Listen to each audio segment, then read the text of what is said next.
नमः। येन चौताकिरः विमलैः शब्दवारिभिः तमक्षाज्ञानजं भिन्नं तस्मै पाणिनये नमः। वाक्यकारं वररुचिं भाष्यकारं पतञ्जलिं पाणिनिं सूत्रकारं च प्रणतोऽस्मि मुनित्रयम्। ఓం శ్రీ గురుభ్యో నమః. అందరికీ నమస్కారం అండి. నిన్న మనము కుగతి ప్రాదయ అనే సూత్రం చూస్తున్నాము. 2:2:18. సో ఈ సూత్రంలో కు అనేది అవ్యయము. సో అవ్యయ రూపమ కుత్సితార్థంలో అంటే పాపార్థంలో ఉన్నటువంటి కు అనే అవ్యయము, గతితో గతి సంజ్ఞ ఉన్నటువంటి శబ్దాలు, అలాగే ప్రాజ్ఞ, వీటితో సమర్థవంతమైన శబ్దాంతరము సమసించి తత్పురుష సమాసం అవుతుంది. సో నిన్న మనము కు అవ్యయానికి అదేంటి ఆదేశాలను కూడా చూసాం. మనం ఉత్తర పదాధికారంలో ఎప్పుడెప్పుడు ఏ ఆదేశాలు వస్తున్నాయి అవి కూడా చూసాము. కోహ్ కథ తత్పురుషే అచి అనే సూత్రం చేత అజంత ఉత్తర పదం పరమైనప్పుడు కు అనే అవ్యయానికి కత్ అనేటటువంటి ఆదేశము. అలాగే ఈషదర్థంలో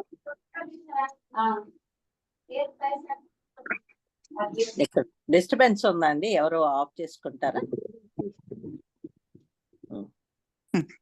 ఈషదర్థంలో నిత్యంగా ఈషదర్థే అనే సూత్రం చేత కు కు స్థానంలో కా అనేటటువంటి ఆదేశం చూసాము. సో అట్లా మనం ఒక 7-8 సూత్రాలు నిన్న ఉత్తర పదాధికారంలో అవ్యయ రూపంలో ఉన్నటువంటి కు స్థానంలో ఆదేశాలను చూసాం మనం. సో ఇప్పుడు సెకండరీ గతి అంటే గతి సంజ్ఞ అన్నాము. సో ఇప్పుడు ఈ గతి సంజ్ఞ ఎప్పుడెప్పుడు వస్తుంది? మనకి సూత్రం అయితే తెలిసిపోయింది. కుగతి ప్రాదయ సూత్రంతో గతి సంజ్ఞ ఉన్నటువంటి శబ్దము సమర్థవంతమైన శబ్దంతో సమసించి తత్పురుష అవుతుంది. ఇదే మనం గతి సమాసము అని అంటాం. సో ఇప్పుడు వేటికి గతి సంజ్ఞ వస్తుంది? గతి సంజ్ఞ చెప్తారమ్మా. ఇప్పటి వరకు మనం చెప్పుకున్నది 2:2:18 అండి. ఇప్పటి నుంచి 1:4:60.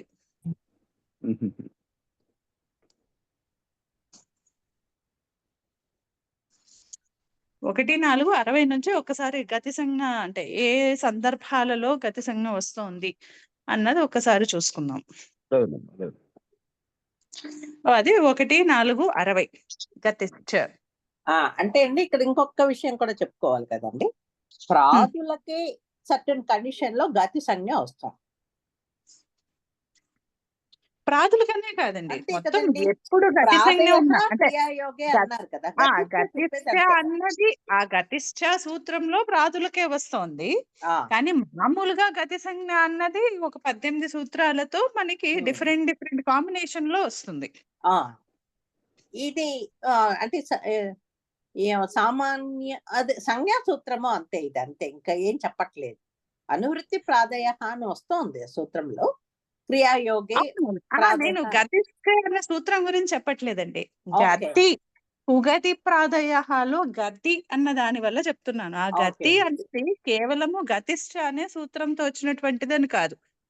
అసలు మొత్తం వేటికైతే మనకి గతి సంజ్ఞ వస్తుందో ఆ గతి సంజ్ఞ ఉన్నటువంటి శబ్దాలు అన్ని కూడా శబ్దాంతరంతో సమసిస్తాయి. అంటే టోటల్ గా మొత్తం 60 నుంచి 79వ సూత్రం వరకు చెప్తున్నారు. మొత్తం అవన్నీ గతి సంజ్ఞ ఎక్కడెక్కడ విధిస్తున్నారో ప్రతి కాంటెక్స్ట్ లోని మనకు అక్కడ సమాసం ఉంటుంది అన్నమాట. సో దాని స్టార్టింగ్ పాయింట్ మనకి గతిశ్చ అనే సూత్రం 1:4:60.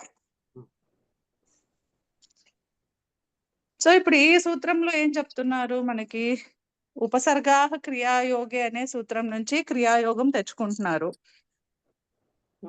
అలాగే ఆల్రెడీ మనకి ప్రాదయ అది కూడా అనువృత్తిలోనే ఉంది. అంటే ప్రాదులకే క్రియాయోగములో ఉన్నప్పుడు, అంటే ప్రాదులు క్రియాయోగంలో ఉన్నప్పుడు గతి కూడా,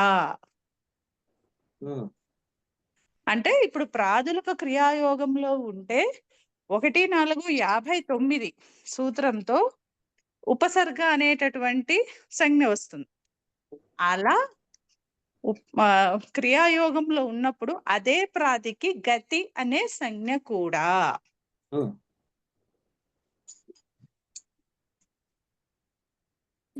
సో ఇది మనకి చెప్తుంది అనమాట. ఈ గతి ఇప్పుడు ఈ గతి సంజ్ఞ రావడం వలన మళ్ళీ మనకి ప్రయోజనాలు ఉంటాయి. అంటే ఇప్పుడు సమాసం అవ్వడం అని, స్వర విధానంలో, అలాగే ఇంకా అంటే గతి సంజ్ఞ ఉన్నప్పుడు కొద్దిగా వాటి సకారాదేశాలు వాటన్నిటివి ప్రయోజనాలు ఉంటాయి మనకి. కానీ బేసిక్ గా ఏంటంటే ప్రాథమిక క్రియాయోగంలో ఉన్నప్పుడు ఉపసర్గతో పాటు గతి అనే సంజ్ఞ కూడా ఉంటుంది. అంటే ఇంకా ఒకటి ఉంది కదండి, గతి సంజ్ఞ ఉంటుంది, దాంతో పాటు మళ్ళీ నిపాత అన్న నిపాత అన్న సంజ్ఞ కూడా ఉంటుంది. నిపాత కాబట్టి సూత్రం ద్వారా అనేం కాదు. నిపాత అన్నది ప్రాదయ అనే సూత్రంతోనే ఆల్రెడీ ప్రాదులు ఆల్రెడీ ప్రాదయ అనేటటువంటి సూత్రంతోనే అక్కడ అవి ప్రాగేశ్వరాన్ని నిపాతాహ అధికారంలో ఆ సూత్రం పఠించారు కాబట్టి ఆ సూత్రం చేతనే ప్రాదులకు నిపాత సంజ్ఞ. ఈ సూత్రం కేవలం సంజ్ఞా సూత్రం అంతే. ప్రాదులకు క్రియాయోగంలో ఉన్నప్పుడు గతి సంజ్ఞ కూడా. అంటే ఇది నేను చెప్తున్నదండి, ఈ నిపాత అన్నది కూడా ఉంటుంది కదా దాంతో పాటు, అంటే అనువృత్తి కింద వస్తుంది అది. నిపాత అన్న సంజ్ఞ ప్రాద్ కాబట్టి నిపాత అని వస్తుంది. ఈ నిపాత కాబట్టి అవ్యయము అన్నది కూడా ఇప్పుడు ఉంటుంది కదా, జస్ట్ బ్యాకప్ మైండ్ అది కూడా పాయింట్ పెట్టుకోవాలని చెప్తున్నాను. అవునవును. అంటే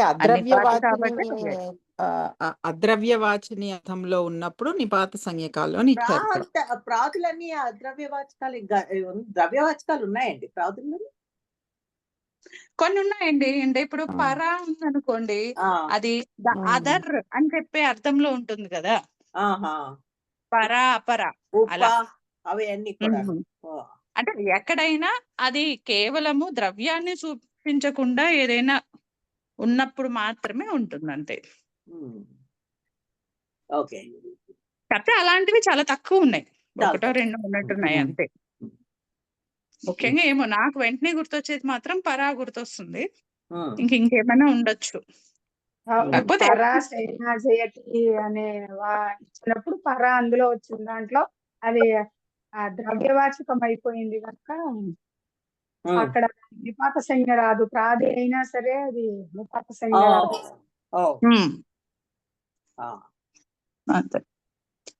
అంటే ఎసెన్షియల్ గా మాత్రం అదే ప్రాదులు అసత్వే, చాదయో అసత్వే సూత్రం నుంచి అసత్వే అనువృత్తిలో ఉంది కాబట్టి అది ద్రవ్యాన్ని సూచించినప్పుడు మాత్రమే ప్రాదులకు నిపాత సంజ్ఞ అంతే.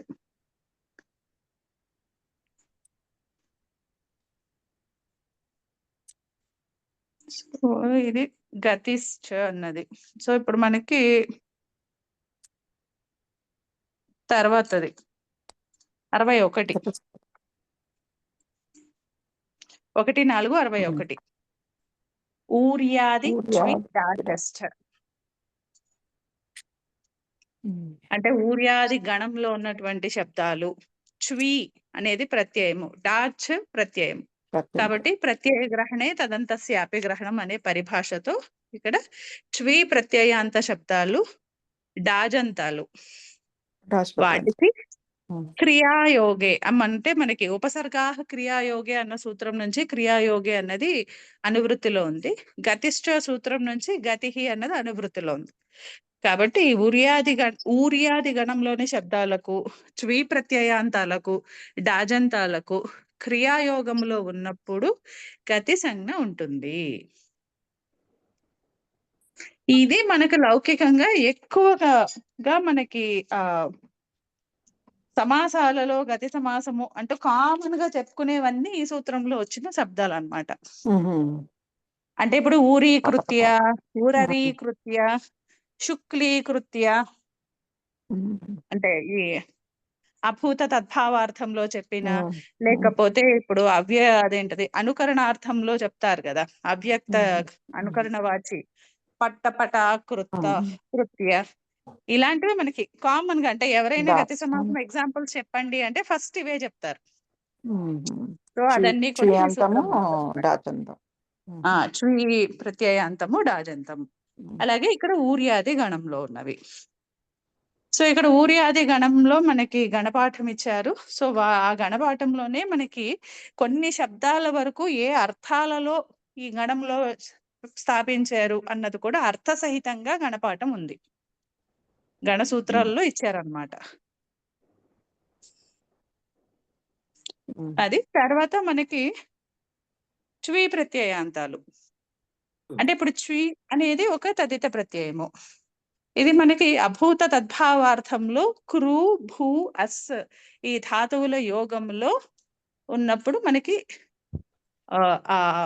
ఏదైతే వికారము దేని ఎందైతే వికారము చెందుతోందో, వికారము కనిపిస్తోందో అటువంటి వికార భావానికంటే పరంగా మనము ఈ చ్వి అనేటటువంటి ప్రత్యయాన్ని విధిస్తాం. 5, 4, 50. అభూత తద్భావే కృప్వస్తి యోగే సంపద్య కర్తరి చ్విహి. అంటే ఇప్పుడు అభూత తద్భావం అంటే ఇది వరకు లేదు, ఇప్పుడు వచ్చింది అని చెప్పడం అన్నమాట. అది అభూత తద్భావం. ఇప్పుడు క్రూ ఇక్కడ మనకి క్రియాయోగమే కదా. సో ఇక్కడ ఆల్రెడీ మనకి సూత్రంలోనంటే చ్వి ప్రత్యయము విధించాలంటేనే ఇక్కడ 3 క్రియల యోగంలోనే కుదురుతోంది. క్రూ, కరోతి క్రూ, అలాగే భూ అస్ ఈ 3 యోగంలో మాత్రమే.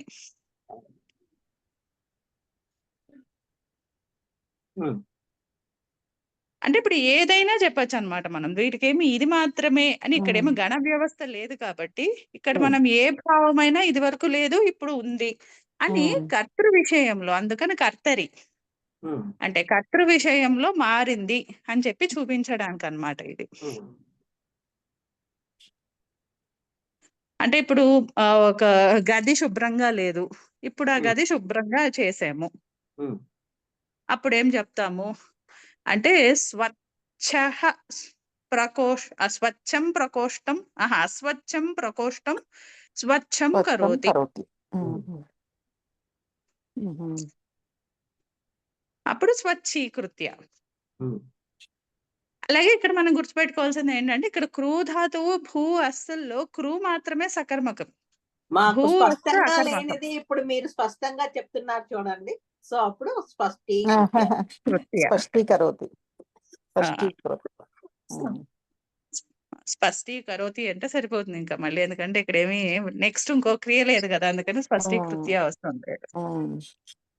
ఇంకోటి లేదు కాబట్టి స్పష్టీకరోతి. సో అందుకని ఖచ్చితంగా అక్కడ అది ఆ సంపద్యమాన కర్తరి ఉంది కాబట్టి అక్కడ ఆ వికారము ఒక ఆ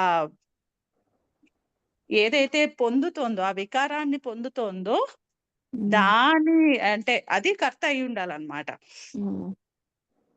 ఇది ఎందుకు చెప్తున్నారు అంటే ఇప్పుడు మనకి అధికరణార్థంలో కూడా కొన్ని ఎగ్జాంపుల్స్ ఇస్తారు, అక్కడ ఇది రాదు. అంటే ఇప్పుడు మనము ఈ ఎగ్జాంపుల్ చూసాము, ఏది స్వచ్ఛం అస్వచ్ఛం స్వచ్ఛం కరోతి అని చెప్పి చూసాం కదా. ఇప్పుడు మామూలుగా చెప్పాలనుకోండి విడిగా, అప్పుడేం చెప్తాము, దేవదత్త స్వచ్ఛ సంపద్యతే దేవదత్త తం కరోతి. అంటే ఏదైతే స్వచ్ఛం అంటే అది జరుగుతోందో ఆ క్లీన్ అన్నది ఎక్కడైతే జరుగుతోందో అది దేవదత్తుడు చేస్తున్నాడు. అంటే ఇప్పుడు దీన్ని రీప్లేస్ చేస్తూ, అంటే ఇంత సెంటెన్స్ ని రీప్లేస్ చేస్తూ మనం ఏం చెప్తాము, దేవదత్త స్వచ్ఛీకరోతి, అది రీప్లేస్ చేస్తూ చెప్తున్నాం.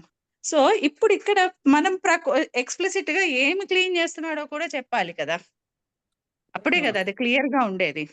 అందుకని దేవదత్త ప్రకోష్టం స్వచ్ఛీకరోతి, అక్కడ స్వచ్ఛం అవుతోంది ఏది అంటే ఏది క్లీన్ చేయబడుతోంది అంటే ఆ క్లీన్ చేస్తున్నటువంటి చేంజ్ అన్నది దేనిలో ఉంది? ప్రకోష్టంలో ఉంది. ప్రకోష్టం. ఇప్పుడు అదే మొత్తము అంటే ఐటెం చెప్పలేదు నేను, ప్రకోష్టం అని చెప్పాల. ఓకే, ఇంట్లో ఏదో క్లీన్ చేయబడుతోంది అని చెప్పాలి నా ఉద్దేశం. అంటే ఇంట్లో ఏదో ఏదో నాకు తెలియదు. ఓకే, ఇంట్లో క్లీనింగ్ ప్రాసెస్ జరుగుతోంది.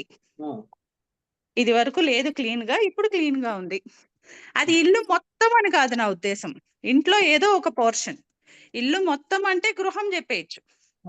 అస్వచ్ఛం గృహం స్వచ్ఛం కరోతి అని చెప్పేయచ్చు. ఇల్లు మొత్తం అని కాదు, ఇంట్లో ఏదో ఒక పోర్షన్. కానీ నేను అది ఇంట్లో ఎక్కడ అన్నది స్పష్టంగా చెప్పట్లేదు.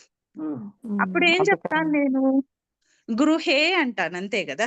గృహే అస్వచ్ఛం స్వచ్ఛం కరోతి అంటాం.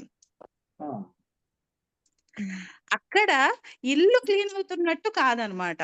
ఇప్పుడు గృహం అని చెప్పినప్పుడు ఏమవుతుంది? ఇల్లు మొత్తం క్లీన్ అట్టు తెలుస్తోంది. అంటే ఇంట్లో ఇంట్లో ఇంట్లో జరుగుతోంది. అంటే ఇది వరకు క్లీన్ గా లేదు, ఇప్పుడు క్లీన్ గా జరుగుతోంది. కాబట్టి అక్కడ అభూత తద్భావం ఉంది. కరోతి అని కృభ్వస్తి యోగం ఉంది. కానీ సంపద్యమానం అంటే ఆ వికారం అయితే ఇక్కడ ప్రాప్తిస్తోంది. ఎందుకంటే కంప్లీట్ అవుతోంది కదా, అది స్వచ్ఛం అవుతోంది కదా. కానీ ఇక్కడ ఆ కర్తరి అన్నది లేదు. ఇక్కడ ఇక్కడ ఏముంది? గృహే అని అధికరణంలో ఉంది. అందుకని అక్కడ మనము గృహే స్వచ్ఛీకరోతి అని చెప్పకూడదు అనమాట. దేవదత్త గృహే స్వచ్ఛీకరోతి అని చెప్పకూడదు. అప్పుడు ఇంకా అది యాజ్ గా పెట్టేసేయాలి. ఎందుకని? గృహే అంటే ఇప్పుడు ఆ స్వచ్ఛీకరోతి అంటే అక్కడ వికారం ఎందులో జరుగుతోందో ఆ వికారం తెలియాలి. అంటే ఆ కర్త తెలియాలి కదా. ఈ మార్పు ఏదైతే జరుగుతోందో, ఇప్పుడు స్వచ్ఛీకరణ అన్నది ఎందులో జరుగుతోంది? ఏదో ఒక దాంట్లో జరుగుతుంది కదా. అంటే ఇప్పుడు ఇంట్లో ఒక ప్రకోష్ఠానికో, లేకపోతే ఒక అలమారికా, లేకపోతే ఒక బాల్కనీకా ఏదో చెప్పాలి. లేదా ఇంటి మొత్తము అనైనా చెప్పాలి. ఇప్పుడు ఏమీ చెప్పట్లేదు. ఇంట్లో ఇది వరకు క్లీన్ గా లేదు, ఇప్పుడు క్లీన్ గా ఉంది అంతే. కానీ అది ఏమిటి అంటే ఇప్పుడు ఏమి క్లీన్ చేస్తున్నామో మనకు తెలియట్లేదు అందులో.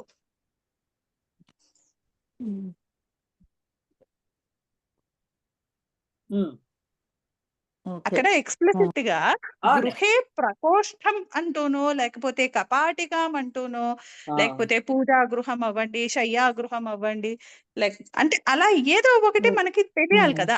చేంజ్ అన్నది ఇప్పుడు ఈ వికారం ఎక్కడైతే వచ్చిందో అది ఎక్కడ అంటే దాని స్పెసిఫిక్ గా ఏ రీజియన్ లో వచ్చింది అని తెలియాలి. ఇప్పుడు కర్తరి చెప్పట్లేదు అని చెప్తున్నారా?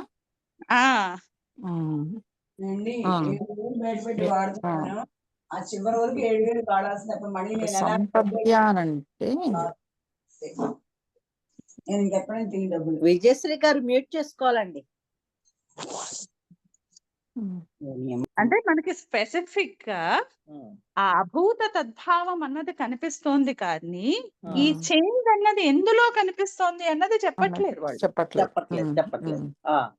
ఇంటి మొత్తానికి అన్న ప్రాబ్లం లేదు, అప్పుడు గృహం చెప్పేయచ్చు. ఇల్లు మొత్తం క్లీన్ అయిపోయింది అని అర్థం. లేదా ఇంట్లో ఒక పోర్షన్ అని చెప్పాలంటే పోర్షన్ ఏంటి అన్నది చెప్పాలి కదా.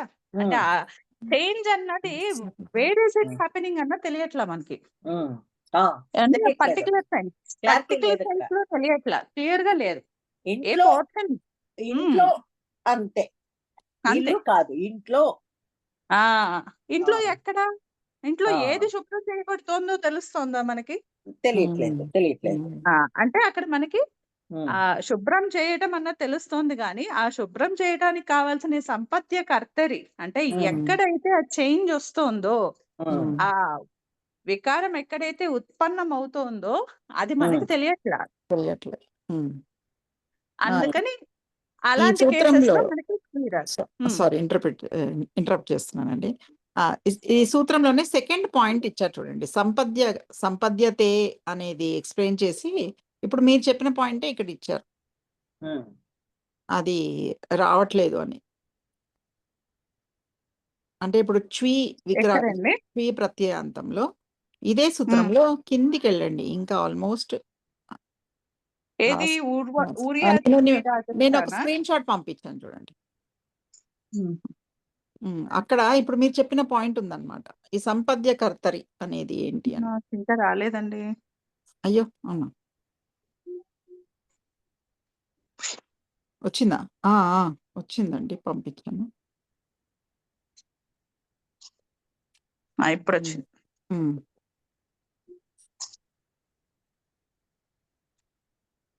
ఇదేనా మీరు చెప్పే పాయింట్? అదే అనుకుంటున్నాను. ఇప్పుడు మీరు చెప్పిన దానికి ఈ గృహే అని మీరు చెప్పిన దానికి అండ్ దెన్ ఇప్పుడు ఇక్కడ ఇచ్చిన ఎగ్జాంపుల్కి డిఫరెన్స్ ఏంటిది అనేది ఇది చెప్తోంది అనుకుంటున్నాను నేను. ఈ సెకండ్ పాయింట్ చెప్తోంది అనుకుంటున్నా. అదే ఆ వికార మార్పు ఎక్కడైతే పరివర్తతే అది ఎక్కడ కనిపిస్తోంది అన్నది మనకు చెప్పట్లా కదా. చెప్పట్లేదు. అంటే అది కావాలి మనకి ఇంపార్టెంట్ గా. అంటే ఇప్పుడు ఈ లెక్కన మనం జస్ట్ ఎప్పుడు స్వచ్ఛీకరోతి అంటూ డైరెక్ట్ గా వాడడానికి లేదనమాట. అంతే కదా. ఇప్పుడు దేవదత్త స్వచ్ఛీకరోతి అంటే కుదరదు, తప్పు, అది ప్రయోగం. దేవదత్త కాదు, అక్కడ ఏది అయితే అభూత తద్భావము సంపాదించబడుతోందో, దేని మీదైతే సంపాదించబడుతోందో అది చెప్పాలి, అది మెన్షన్ చేయాలి, అది కంపల్సరీ ఉండాలి. అంటే ఇప్పుడు దేవదత్త ప్రకోష్టం స్వచ్ఛీకరోతి చెప్పదు కంపల్సరీగా. అప్పుడు అక్కడ కర్త దేవదత్తుడు లాగా కనిపిస్తోంది. కాదండి, ఇక్కడ ఇద్దరుంటారు. ఒకటి క్రూధాతు కర్త, కరోతికి కర్త దేవదత్తుడు. కానీ ఈ అభూత తద్భావంలో ఉన్నటువంటి వికారాన్ని పొందినటువంటిది ఏంటి? ప్రకోష్టం. సో అక్కడ సంపద్యకర్తరి, అంటే వికారాన్ని ఏదైతే పొందిందో ఆ సంపద్యకర్త ప్రకోష్టం అక్కడ. ఓకే, సో ఇద్దరు కర్తలు అన్నమాట. ఈ కర్త అంటే ఇప్పుడు దేవదత్త అని చెప్పకపోయినా కూడాను టు బి అండర్స్టూడ్ సహానో సానో ఏదో ఎవరో ఉంటారు అక్కడ. అంటే క్రూధాతుకి మనకి కంపల్సరీగా ఇంకొక కర్త మనకి కనిపించాల్సిందే. అది ఇంపార్టెంట్ గా కనిపించాలి, అది లేకపోతే మీకు అక్కడ అంటే రెండు కనిపించాలండి. క్రూధాతుకి కర్త కనిపించాలి, అట్ ద సేమ్ టైం అక్కడ చ్వీ ప్రత్యయం విధించాలంటేనే ఆ సంపద్యకర్తరి కనిపించాలి మనకి. అంటే ఈ వికారం అయితే ఎక్కడ జరుగుతోందో ఆ కర్త కూడా ఉండాలి. ఆ వికారం ఎవరు పొందుతున్నారు, ఆ చేంజ్, ఆ ట్రాన్స్ఫర్మేషన్ ఎక్కడ జరుగుతోందో అది కూడా కంపల్సరీగా ఉండాలి. అప్పుడు మాత్రమే చ్వీ ప్రత్యయం వస్తుంది. అంటే మన రెగ్యులర్ యూసేజ్ దేవదత్త స్వచ్ఛీకరోతి రాంగ్ అనమాట. అక్కడ ప్రకోష్టమో పూజాగృహమో ఏంటి, ఆ క్లీన్ అన్నది ఏది అన్నది చెప్పాలి కంపల్సరీగా. అది ఇంపార్టెంట్. అది చెప్పినప్పుడే మనకు శ్రీ ప్రత్యయం విధించుకుంటుంది. లేకపోతే నార్మల్ గా చెప్పుకోవాల్సిందే దేవదత్త అస్వచ్ఛం స్వచ్ఛం కరోతి అని చెప్పాలి, అంతే. ఇంకా అక్కడ మళ్ళీ మనం శ్రీ పెట్టడానికి లేదు.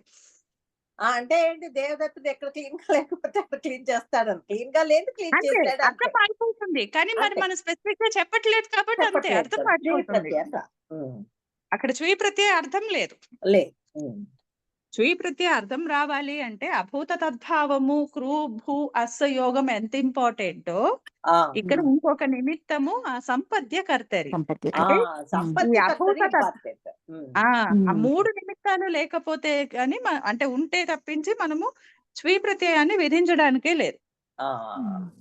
ఇప్పుడు కరోతి కరోమి దీంతో మనం డైరెక్ట్ గా కరోమి అనగానే అక్కడ అహం అన్నది మనకు అర్థమైపోతుంది.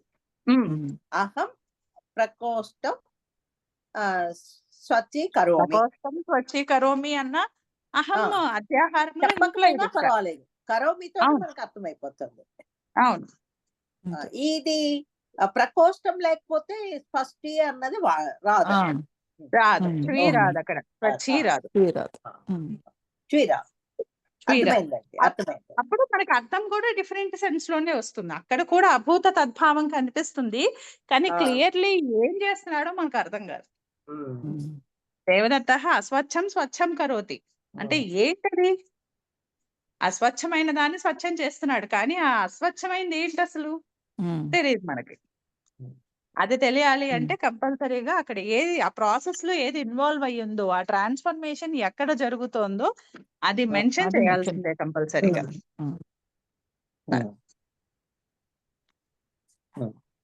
జస్ట్ లైక్ చ్వీ ప్రత్యయం మనం పెట్టుకోలేదు, కండిషన్ ఉంది అక్కడ. సంపద్యకర్తరి అనే కండిషన్ ఉంది. వి హ్యావ్ టు ఎస్టాబ్లిష్, మనం చూపించాలి ఆ, ఈ ద్రవ్యములో ఈ మార్పు జరుగుతోంది అని చూపించాలి, ఆ ద్రవ్యాన్ని చూపించాలి అక్కడ. ఆ, ఈ మార్పే మనము చెప్పేటటువంటి అంటే ఏ శబ్దానికైతే మనం చ్వీ ప్రత్యయం విధిస్తామో అదే మార్పు, ఆ మార్పు జరుగుతోంది. ఆ మార్పు ఆ, ఆ, ఎక్కడ జరుగుతోంది, దేనికి జరుగుతోంది? ఆ ద్రవ్యము ఉంది కదా, ఆ. ఆ ద్రవ్యం అన్నది సంపద్యకర్తరి అవుతుంది. ఇక్కడ చిన్న సంశయం అడగచ్చా అండి? ఆ. దేవదత్త స్వచ్చీకారక అనొచ్చా? ప్రకోష్ఠ సచ్చీకారక అనొచ్చా? దేవదత్త ప్రకోష్ఠ స్వచ్చీకారక కృధాతు. మీరు సమాసం చ్వీ ప్రత్యయం చేసి మళ్ళీ దాన్ని గతి సమాసం చేశారు. అదే, అది కరెక్టే కదా, యూసేజ్ కరెక్టే కదా. ప్రకోష్ఠస్య సచ్చీకారకః ప్రకోష్ఠస్య చెప్పొచ్చు, ఓకే, పర్ఫెక్ట్ గా చెప్పొచ్చు. ఎందుకంటే అక్కడ మనకి ఫస్ట్ స్వచ్ఛీ రావటానికి కావాల్సింది ప్రకోష్టం ఉండాలి అక్కడ, సంపద్యకర్తరి మనకు అక్కడ ఉంది కాబట్టి స్వచ్ఛీ వ్యాలిడ్.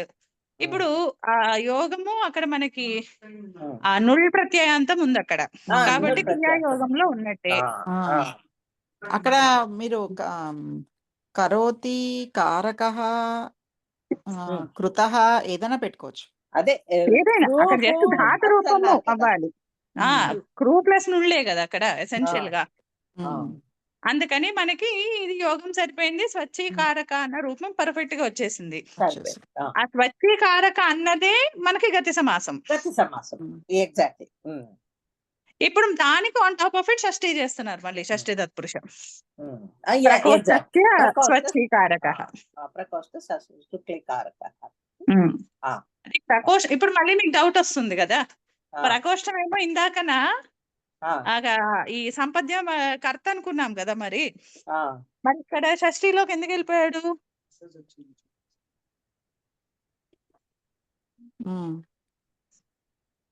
ఎందుకంటే అది కృతయోగంలో ఉంది కాబట్టి. అంతే అంతే కృతి కర్తృకర్మణో కృతి తోటి. అలాగే ఇంకొకటి, మరి ఇప్పుడు కర్త హోదాలో అనభిహిత కర్త హోదాలో అయ్యాడా, అనభిహిత కర్మ హోదాలో అయ్యాడా? ఎందుకంటే ఈ కారకాలన్నీ కూడా క్రియతో అన్వయం కదా.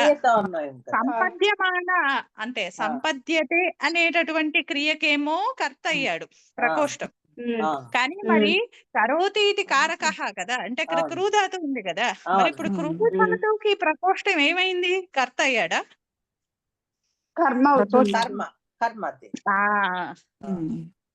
అది అందుకని ఇక్కడ అనభిహిత కర్మ అయ్యాడు. క్రూధాతువుకి సంపద్యమాన అర్థంలోనేమో ప్రకోష్టము కర్త అయ్యాడు, కానీ అక్కడ మనకి ఎసెన్షియల్ గా స్వచ్ఛీకారకః కదా, కాబట్టి అక్కడ మనకి క్రూధాతు ఉంది. ఆ క్రూధాతుకేమో కర్మ, అనభిహిత కర్మ. ఇక్కడ నుళ్ళు కర్తృర్థంలో విధించాం కాబట్టి అనభిహిత కర్మ, అందుకని కర్తృకర్మణోః కృతి. అలా చెప్పుకోవచ్చు. లేదు మనకు అలా కూడా అవసరం లేదు, కారకాల వరకు కూడా వెళ్ళక్కర్లేదు అనుకుంటే మామూలు సంబంధ సామాన్యంలో కూడా సరిపోతుంది కదా. ఇక్కడ స్వచ్ఛీకారకుడు అంటే స్వచ్ఛం అంటే క్లీనర్, దేనికి వెంటనే ప్రశ్న అదే వస్తుంది కదా మన మైండ్ లోకి, దేనికి? ప్రకోష్టానికి. అయిపోయింది. అంటే ఇది రెండు రకాలుగా సాధించుకోవచ్చు కదా, కృతయోగం సాధించుకోవచ్చు, ఇక్కడ పర్ఫెక్ట్ గా సంబంధం కూడా క్లియర్ గా తెలుస్తుంది. అందుకని శేష లక్షణం ద్వారా కూడా దీన్ని మామూలు షష్ఠీలోనే చెప్పేసుకోవచ్చు.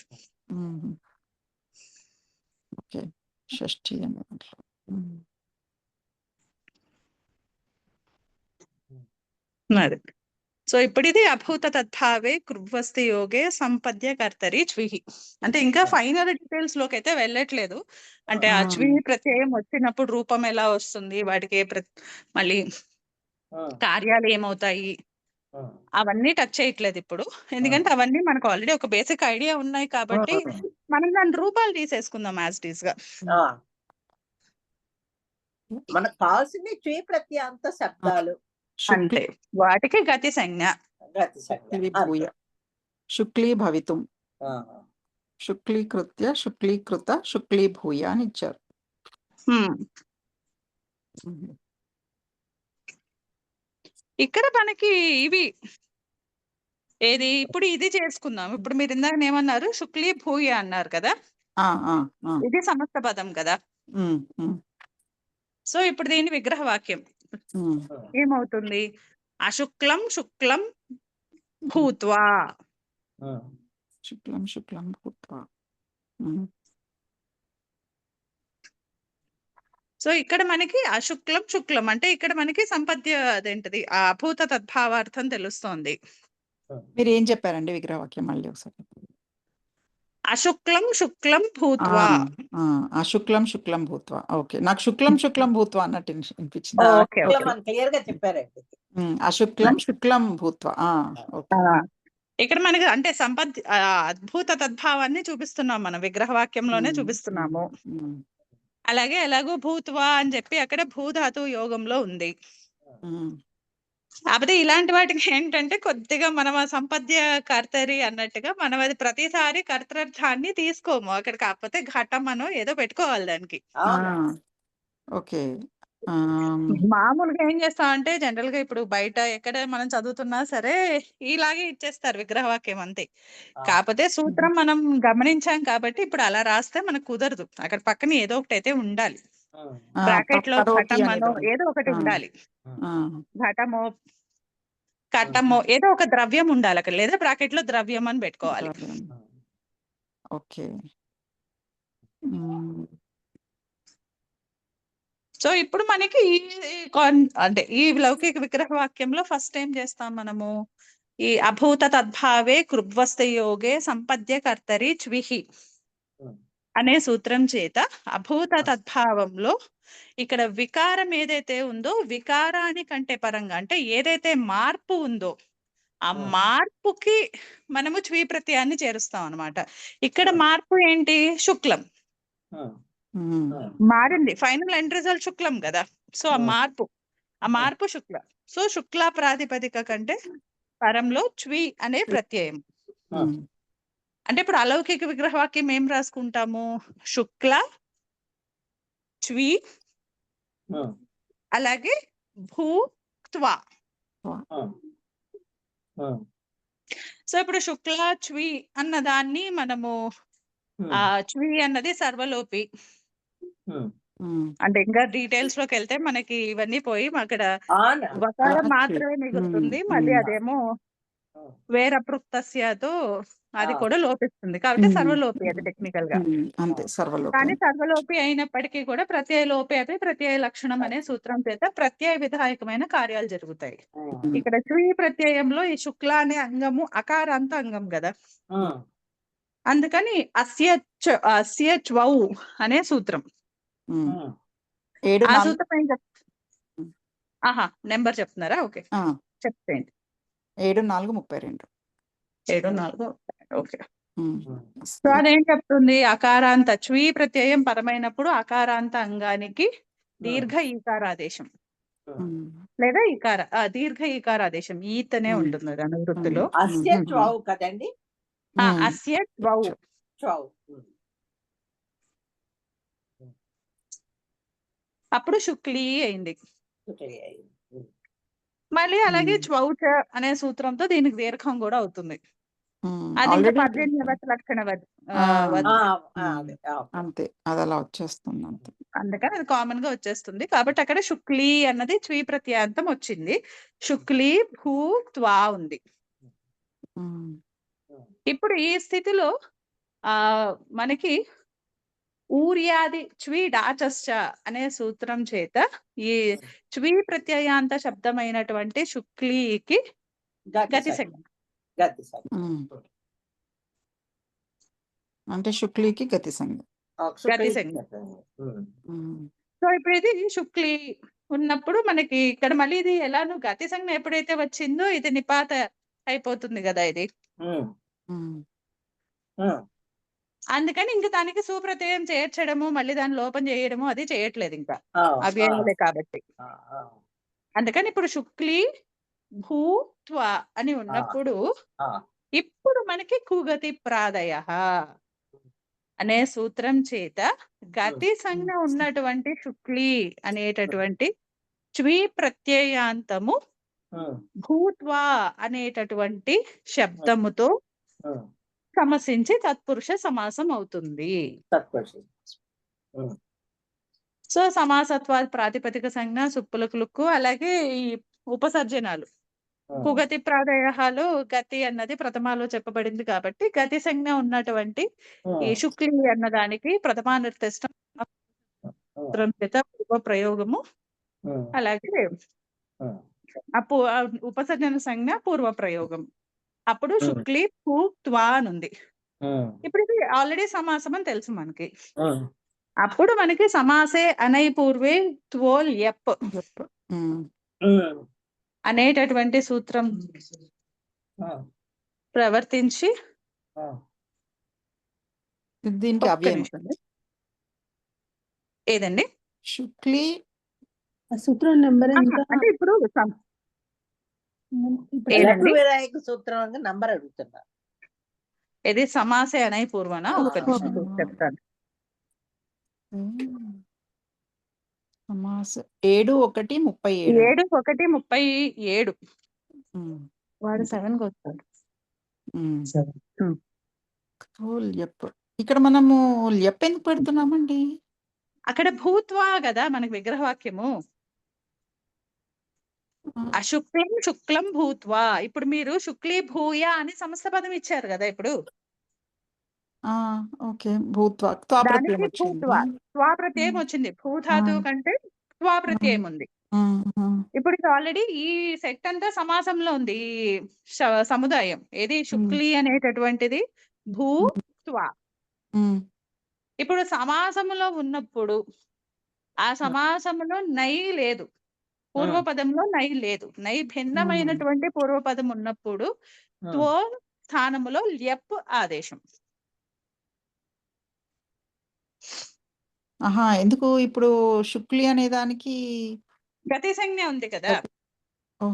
అందుకని కుగతి ప్రాదయ అనే సూత్రం చేత ఇక్కడ గతి సమాసం అవుతుంది. గతి సమాసం అయింది కాబట్టి ఇది. ఓకే సమాసే అనై పూర్వే త్వోల్ యప్ అనే సూత్రం చేత నై భిన్నమైనటువంటి పూర్వపదం ఉన్నప్పుడు సమాసములో ఉన్న త్వా ప్రత్యయ స్థానంలో ల్యప్ ఆదేశం.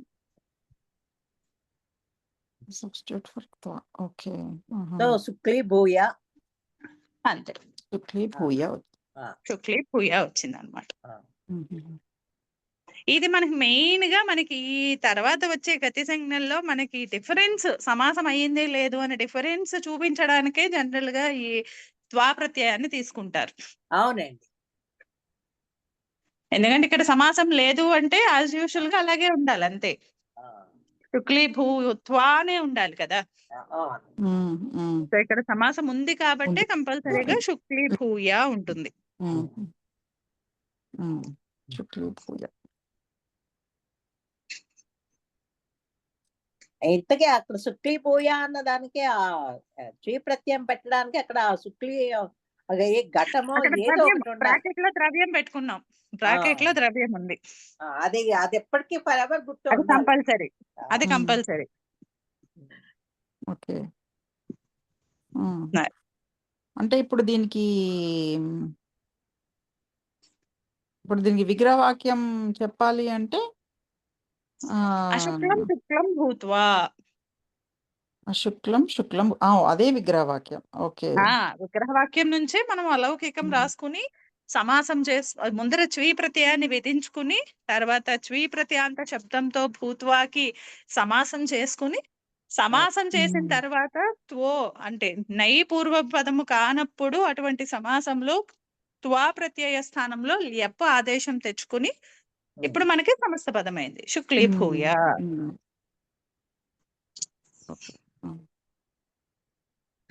వాసవ గారికి అసలు ఇది ఫింగర్ టిప్స్ లో ఉంటుందండి. ఈ రోజు ఎందుకు అంటే చాలా రోజులు గ్యాప్ వచ్చింది ఆవిడకి. ఈ సూత్రం బాగా చూసామండి మనము. అభూత తద్భావే కృభ్వ సంపద్య కర్తరి ఆ, చ్విహి బాగా చూసారు, అది చూసారు. త్వాస్థానంలో కూడా లెప్ రావడము బాగా ఆ, తెలుసు నాకు. ఉమ్, ఉమ్, ఆ, అవును.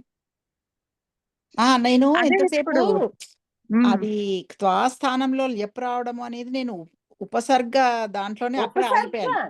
ఏమండి, ఈ గతి అంటే కూడాను అవన్నీ అలా ఉంది ఆ కదా. అవన్నీ ఉపసర్గ నిపాత అవన్నీ కూడా. సో నేను ఇంకా అక్కడే ఉండిపోయాను. అదే సో దీనికి ఉపసర్గ లేదు కదా అన్నట్టుగా నేను ఆలోచిస్తున్నా. బట్ ఆ సూత్రంలో సమాసే అనేది నేను మిస్ అయ్యాను. ఓకే, అందుకనే ఆ సూత్రం ఓపెన్ చేస్తాను.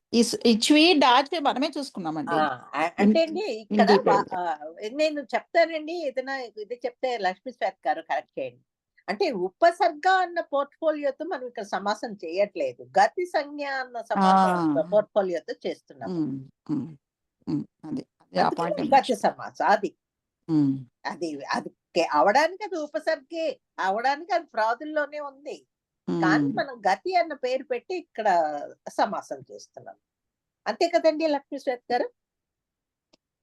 అంటే అక్కడ మనము కంపల్సరీగా అక్కడ సమాసం అయితే తప్పించే, అంటే ఇప్పుడు మామూలు ఆ, అంటే ఆ, ఇప్పుడు ఉపసర్గల గురించి మాట్లాడుకుంటున్నారు కదా, ఆ, అది ఉపసర్గ అయినప్పటికీ దానికి గతి అనే సంజ్ఞ ఇచ్చి, ఉపసర్గకి కూడా అంటే ప్రాదులకు ఉపసర్గ సంజ్ఞ, అలాగే అటువంటి ప్రాదికి గతి అనే సంజ్ఞ ఇచ్చి అక్కడ సమాసం చేస్తే తప్పించి మనకి ల్యబంతాలు రావు. Exactly.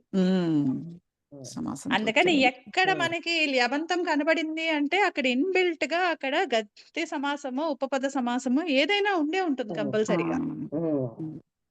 Most of the time కేవలం ఉపసర్గ అయితే గతి సమాసం ఉంటుంది.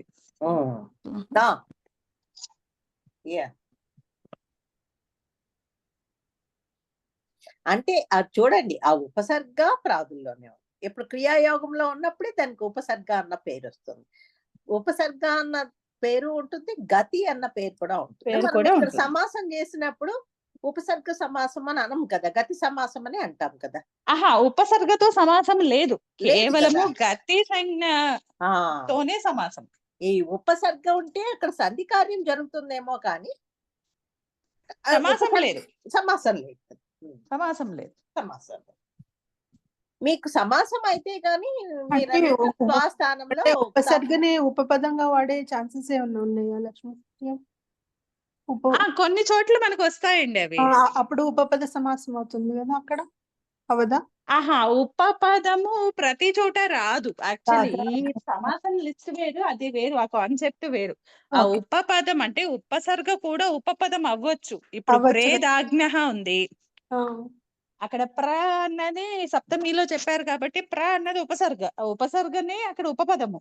అవును, కానీ అక్కడ మనకు ఉపపద సమాసమే అవుతుంది కానీ అక్కడ గతి రాదు. గతి రాదు, అదే గతి రాదు. ఎందుకని అంటే అక్కడ ఉపసర్గ ఉపస్థితమైనప్పుడు అంటే ఆ ఉపసర్గ కాదు, ఆ ఉపపదం ఉపస్థితమైనప్పుడు మాత్రమే కృదంతం వస్తుంది కదా. సో స్పెసిఫిక్ గా అందుకని చెప్పి మనకి ఆ రెండిటికి ఆల్రెడీ ఉపపదం అతింగ్ అనే సూత్రం ఉంది. ఇంకా మళ్ళీ దానికి గతి సంజ్ఞ ఇచ్చుకుని మళ్ళీ దానికి గతి సమాసం చేయాల్సిన అవసరం లేదు.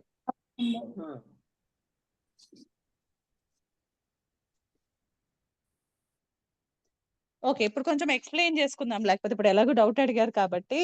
ఇప్పుడు మనము ఈ ప్రేదాజ్ఞనే తీసుకుందాం చూడండి. ఇప్పుడు ప్ర అన్నది అక్కడ ఉపసర్గపు హోదాలో ఉంది కానీ అది ఉపపదము, సప్తమిలో చెప్పారు కాబట్టి సూత్రంలో తత్రోపపదం సప్తమి స్థంతో. సో ఇప్పుడు ఈ సూత్రం ఏం చెప్తుంది, ప్ర ఉపసర్గ ఉపపదముగా ఉన్నటువంటి దా ధాతువుకి జ్ఞా ధాతువు కంటే పరంలో కర్తర్థంలో క అనే ప్రత్యయం. అప్పుడు ఏమైంది, ప్రదదాతి ఇతి విగ్రహవాక్యం రాసేటప్పుడేమో ప్రదదాతి ఇతి అని రాస్తాం, కానీ అలౌకిక విగ్రహవాక్యంకి వచ్చేసరికి మారిపోతుంది. ఏం రాస్తాము, ప్ర దా కంటే విహితంగా, అంటే ఈ కాంటెక్స్ట్ లో ప్ర అన్న ఉపపదము ఉన్నప్పుడు దా ధాతువుకి మనకి క ప్రత్యయం కాబట్టి ప్ర దా క అనే ప్రత్యయం. ఆతశ్చోపసర్గే అనే సూత్రం చేత కా ప్రత్యయం. ఇది ప్రేదాజ్ఞ ఉంది కదా డైరెక్ట్ గానే. ప్రేదాజ్ఞ అంటే నాకు అర్థం కాలేదండి. ఈ కాన ఆహా, ప్రతి మనకి విధాయక ఒక్క సూత్రమే. నిమిషం.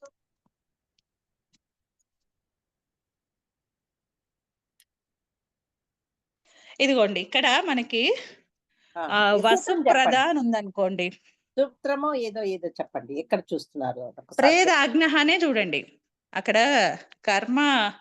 ఆ, ఓకే ఓకే, నాకు అర్థమైంది. ఇక్కడ మీరు ఈ ఉపసర్గని ఉపపదం లాగా ఇక్కడ వాడుకోవాల్సిన అవసరం లేదు. ఆల్రెడీ మళ్ళీ అక్కడ కర్మణి అని ఉంటుంది కాబట్టి, అంతేనా మీ ఆ. ఉద్దేశం?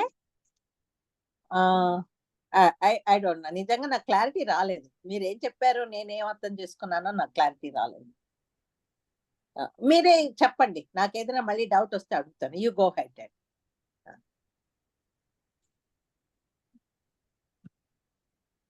డౌట్ ఏం అడిగారండి మీరు? కంప్లీట్ గా టోటలీ బ్లాంక్ అండి, నాకు ఇప్పుడేం అర్థం కాదు.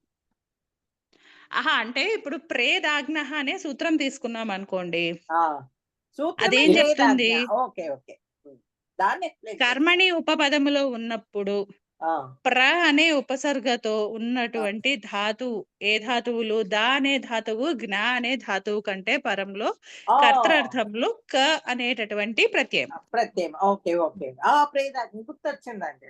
ఓకే ఓకే, మీరు ఏం చెప్తున్నారో గుర్తొచ్చింది, అర్థమైంది. యా అండి, గో హెడ్. అంటే ఇక్కడ మనం ఏ సూత్రంలో డిఫైన్ చేసామో ఉపపదం అన్నది, మనము ఆ పర్టికులర్ ఆ ఉపపదము ఆ ధాతువు కాంబినేషన్ లో ఏ సూత్రం అయితే చెప్పామో ఆ ప్రత్యయమే అక్కడ వస్తుంది కదా, అవునవును, ఆ కాంటెక్స్ లో. Yeah yeah. అలా వచ్చినప్పుడు ఏమైంది అక్కడ? ఇప్పుడు ఆ సుఖం ఇస్తున్నాడు లేదా వరం ఇస్తున్నాడే అనుకోండి, వరం ప్రదదాతి ఇది అని లౌకిక విగ్రహ వాక్యం రాసుకుని అక్కడ వరం అన్నది కర్మ ఉంది అక్కడ. సో ఇప్పుడు ఆ కర్మ ఉపపదమైనటువంటి వరం ఉన్నప్పుడు ప్ర అనేటటువంటి ఉపసర్గతో కూడినటువంటి దా ధాతువు కంటే పరంలో ప్రేదాజ్ఞ అనే సూత్రం చేత క అనేటటువంటి ప్రకృతి ప్రత్యయము కర్తృర్థంలో విహించబడుతుంది. అన్నకు అపవాదం, అన్న కర్మణ్యానికి అపవాదం ఇది. కర్మణ్యానికి అపవాదం. ఓకే. సో అప్పుడు ఏమైంది అక్కడ? ఇప్పుడు వరము ప్ర దా క, ఇప్పుడు ఆ దా క తీసేస్తే అక్కడ ద అవుతుంది. అంటే నేను ఇంకా మళ్ళీ లోపల డీటెయిల్స్ లోకి వెళ్ళట్లేదు. సో ఇప్పుడు ఇక్కడ ఏమైంది? వసు అనే కర్మ పదము ప్రద అనేటటువంటి కృదంత ప్రకృతితో, అంటే ప్రాతిపదిక లెవెల్లోనే అక్కడ ఉపపదం అతింగతోనే జరిగిపోతుంది అక్కడ. అంతేగాని అక్కడ మళ్ళీ అది కూడా మరి గతి, అంటే నిజం మాట్లాడితే అది కూడా గతి సంజ్ఞ వస్తుంది కదా అక్కడ కూడా. ఇంకా అట్లా ఇంకా అవన్నీ తీసుకోమన్నమాట మనం. ఉపపదము అని ఎప్పుడైతే మనం మాట్లాడామో ఉపపదం అతింగుకి వెళ్ళిపోతాం అంతే. అంతే అంతే. ఓకే. ఆ పర్టికులర్ దాంట్లో కానీ మళ్ళీ మనము ఇటు వెనక్కి వచ్చి మళ్ళీ ఇది గతి కూడా ఇక్కడ రావచ్చు అనేటటువంటిది జనరల్ గా తీసుకోం మనం.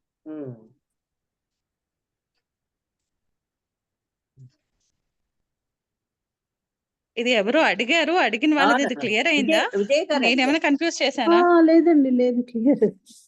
అంటే ఇందాక అన్నారు కదా ఉపసర్గలో సమాసం రాదు అని అంటే భ్రమర్ గారు, దానికి డౌట్ వచ్చింది. అంటే ఉపసర్గ ఉన్నప్పుడు సమాసం రాదు అంటున్నారు, మరి అది వేరు ఇది వేరు కదండి. ఇప్పుడు ఇక్కడ ఉపసర్గ ఉన్నప్పుడు మనకి కర్తర్థంలో ఇంకో ప్రత్యయం ఏదైనా చెప్పబడితే ఆ ప్రత్యయాంతముతో ఈ ఉపసర్గ కాదు, ఈ ఉపపదం ఏదైతే ఉందో అది సమసిస్తుంది. అంతేగాని ఇది డైరెక్ట్ గా మనకు ఉపసర్గ హోదాలో సమసించట్లేదు కదా. అంటే ఇప్పుడు ప్ర అనేది, అలాగే ఇప్పుడు అక్కడ ప్రదాయక ఉంది, అక్కడ ఇప్పుడు దాయక అన్నది ఒక సమర్థవంతమైన సుబంతము అని, ఇది ఉపసర్గ హోదాలో ఇక్కడ సమాసం జరగదు. ఇక్కడ ఏంటి? ఆ దాయక అనేది ఒక సమర్థవంతమైన శబ్దము, అది క్రియ చెప్తోంది అక్కడ. అందుకని ఆ క్రియా హోదాలో, క్రియాయోగములో ఇక్కడ ప్ర అనే దానికి ఉపసర్గతో పాటుగా గతి సంజ్ఞ కూడా చెప్పుకుని అప్పుడు కుగతి ప్రాదేహతో సమాసం. ఒకవేళ సమాసం నాకు అక్కడ గతి వద్దు అంటారు, you are free to do ప్రదాయక, కానీ అక్కడ సమాసం లేదు. ఓకే. కేవలము సాన్నిహిత్యం 2 భిన్న పదాలను కలిపి అంటే సంహితలో చెప్తున్నాం అంతే. కర్మ ఓకే. ఉపపదముగా ఉన్నప్పుడే అండి అది. ఇప్పుడు సర్వప్రద అనుకున్నాం అనుకోండి, అవునవును, అది కర్మ కాదండి, అది కర్మ ఉపపదంలో మామూలుగా ఆ. ప్రదాయక. ప్రదాయక అంటే అక్కడ మీకు ఇది ప్రపూర్వక దాధాతువు. ఆ దాధాతువు అంటే అప్పుడు ఆకారాంత ధాతువు కాబట్టి దానికంటే ఇప్పుడు ఆతస్థోపసర్గే అనే సూత్రం చేత మీకు క ప్రత్యయం వస్తుంది కర్తృత్వంలో. కర్తృత్వంలో క ప్రత్యయం వచ్చినప్పుడు మీకు కిత్తైన ప్రత్యయం కాబట్టి అక్కడ ఆహాహా, నాకు దాయక నేను చెప్పేశానండి. దాయక చెప్పేశారు కదా, నుళ్ళు పెట్టారు కదా. ఓకే, ఆ నుళ్ళు నుళ్ళు పెట్టేశాను నేను, నాకు దాయక కావాలి. అప్పుడు ఏమైంది, అది డైరెక్ట్ గా మనం ప్రదాయక అన్నది ప్రదదాతి ఇది ప్రదాయక అని చెప్పి ఆ నుళ్ళు ఎప్పుడైతే ప్ర ప్లస్ ద ప్లస్ నుళ్ళు అని రాసేసుకుని ప్రదాయక చేస్తామో అక్కడ సమాసం ఉండదు. సమాసం ఉండదు. అది అది ఆడ ఉపసర్గ కేవలము ఉపసర్గ పోర్ట్ఫోలియోలో హోదాలో ఉండదు. ప్ర ఉంటుంది. ఆ, అది ఎప్పుడు సంధి నిత్యం కాబట్టి సంధి అంటే చెప్తాం అంతే. అంతే. అంతేగాని అది సమాసం లేదు.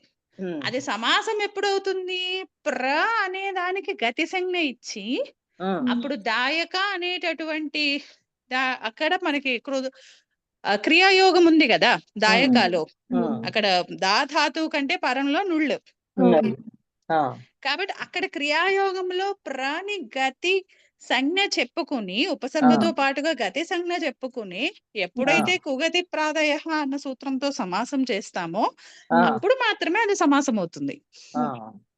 ప్రదాయక అన్నది రూపాలు వేర్వేరు. ఉపసర్గలో ఉన్నప్పుడు రూపాలు సేమ్, ప్రదాయక రూపమే, ఇక్కడ ప్రదాయక రూపమే, కానీ మీకు స్వరం మారిపోతుంది. గతి సమాసం ఎప్పుడైతే చేస్తారో అప్పుడు గతిర్గతం అనే సూత్రంతో అక్కడ మరి స్వర విధానం మారిపోతుంది అన్నమాట. మన కంటికి మాత్రం రెండు ఒకటే రూపాలు, కానీ స్వరం మారుతుంది కాబట్టి అవి భిన్న పదాల కిందే వస్తాయి.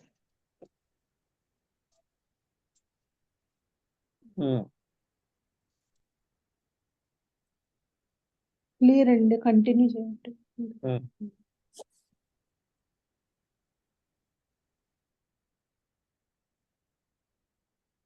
అంటే ఇది అసలంటూ పాయింట్ అయితే క్లియర్ గానే అనిపించింది కదండి. అంటే ఉపసర్గ అన్నది ఉపసర్గ హోదాలో ఎక్కడ సమసించదు. ఇప్పుడు మీకు ఎక్కడ సమసించాలన్నా ఏదో దానికి గతి సంజ్ఞ అయినా ఉండాలి లేదా ఉపపద సంజ్ఞ అయినా ఉండాలి. ఉపసర్గ అన్న సంజ్ఞతో మాత్రం సమసించదు అనమాట. దానికి ఇంకొక సంజ్ఞ టాగ్ అయి ఉండాలి, అప్పుడు మాత్రమే సమసిస్తుంది అంతే. అదే ఇందాక మీరు అన్నప్పుడు అది అదే అక్కడే కన్ఫ్యూజ్ అయ్యాను అనమాట. లేప జనరలీ ఉపసర్గత వస్తుందని మనం బేసిక్ గా నేర్చుకున్నాం కదా స్టార్టింగ్ లో. స్టార్టింగ్ లో అంతే చెప్తారు, ధాతు అయితే త్వా ప్రత్యయము ఉపసర్గం ఉన్నప్పుడు లెప్ వస్తుంది అని ఇన్ జనరల్ గా అది రూఢిగా చెప్పేస్తారు అనమాట. సో నేను అక్కడ స్ట్రక్ అయ్యాను. అంటే ఇప్పుడు మనకు తెలిసింది కదా గతి సమాసం. ఇదంతా ఆల్రెడీ చెప్పారు, మనం చూసాము చెప్పారు, కానీ కొంచెం అది అవుట్ ఆఫ్ ఇది అయిపోయింది.